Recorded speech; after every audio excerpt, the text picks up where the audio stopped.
Isang full-time mom ako.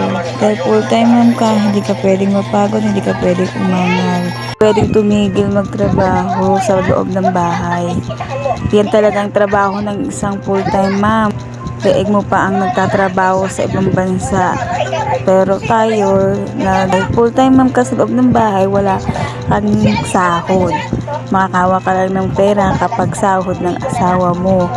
Pero minsan, yung sahod ng asawa mo, kulang pa rin. Pambayad lang sa utang. Pero okay lang. Masaya naman na maging full-time mom. Hindi ka dapat sumuko at hindi ka rin dapat magsisi. Dahil yan ang buhay mo. At kontento na rin ako sa ganitong buhay. At tanggap ko na rin po. Dahil hindi naman po ako laki sa yaman. Isang simpleng pamumuhay lang ang aking kinagisnan sa aking mga magulang. At hindi ko kinahihiya po yung paligid namin. At pagpasensya nyo na po mga guys ang aking paligid. Kasi yan po talagang aking paligid sa aking tahanan. Kami pong mga anak ko, katuwang ko po yan sa paggawain ng bahay. At masisipag naman po sila kahit po minsan pasaway po sila. Sa araw-araw na ginawa ko yung paglalaba ko ay kasama na rin ang paglilinis ng aming bangbang. Kasi talaga naman po talagang hindi mo maintindihan kung bakit po talagang naggaganyan ang itsura ng bangbang sa amin. Pagpasensya nyo na po guys. Dahil kung akin simpleng pamumuhay ganyan. At ayan na nga, maglilinis na ako. Nag-umpisa na ako maglinis ng aming bangbang.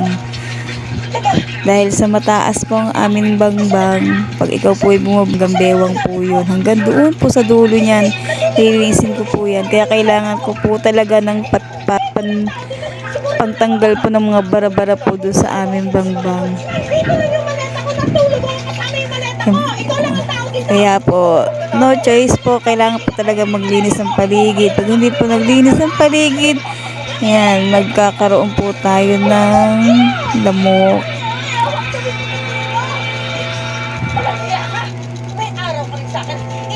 Katulong ko nga pala yan si Elton dyan. May hilig tong tumulong sa akin tong batang to. Ayan.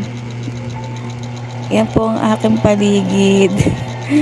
Pero po yung lugar pong yan po ay dalawa po ang bahay.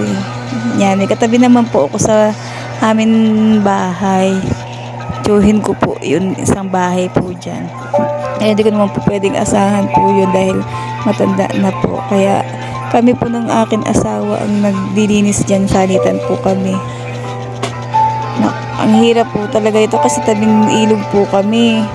Kapag po umapo ang tubig, baha agad. Konting ulan lang po, baha na po agad dito sa lugar namin. Kaya po talagang kailangan po talaga linisin po ang aming bangbang. At yan na nga po. Salamat!